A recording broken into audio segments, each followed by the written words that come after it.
चुनाव की शुरुआत में हिंदुत्व का मुद्दा लगभग 30 से 35% मतदाताओं को उसी पार्टी के खिलाफ कर देता है और बाकी जो 70 या 65 या 60-70% वोटर्स बचते हैं वो भी अलग अलग मुद्दों और जातियों के आधार पर बढ़ जाते हैं। और इसीलिए नया जो सबक है वो ये है कि हिंदुत्व के मुद्दे पर अब हिंदुस्तान में चुनाव नहीं जीते जा सकते और ये बात बीजेपी को अब समझ लेनी चाहिए। यहां हम हमारे मुस्लिम भाइयों और बहनों की भी बहुत आज तारीफ करना चाहिए जो लोकतंत्र के सच्चे सिपाही बनकर आए।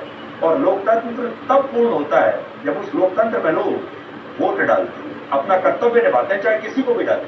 और मुस्लिम मतदाताओं ने इस लोकतंत्र में अपनी जिम्मेदारी और कर्तव्य निभाकर शानदार काम किया है और उन्होंने जो भी उनका फैसला रहा होगा उन्होंने ये बता दिया कि वो क्या चाहते हैं और यही लोकतंत्र की खूबसूरती है।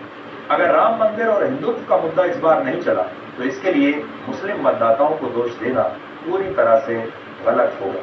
सच्चाई तो यह है कि अब सिर्फ हिंदुत्व के मुद्दे से ही चुनाव नहीं जीते जा सकते। राम मंदिर के मुद्दे पर, राष्ट्रवाद के मुद्दे पर और हिंदुत्व के मुद्दे पर बड़ी संख्या में हिंदुओं ने ही वोट नहीं डाला।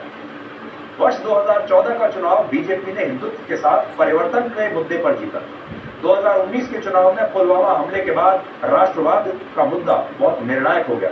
लेकिन अगर आप ये सोचें कि राम मंदिर पर हिंदुत्व के मुद्दे से हिंदुस्तान में चुनाव अब जीत सकते हैं तो यह असल में कम से कम भारत में तो आगे संभव नहीं रहा।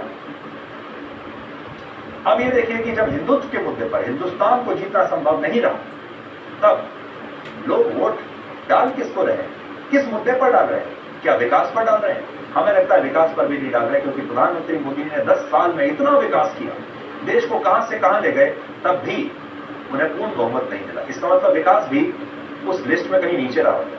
लेकिन कुछ इशारे जरूर है। देखिए इस चुनाव में इसी देश में खालिस्तानी समर्थक और संदिग्ध आतंकवादी चुनाव जीत रहे हैं।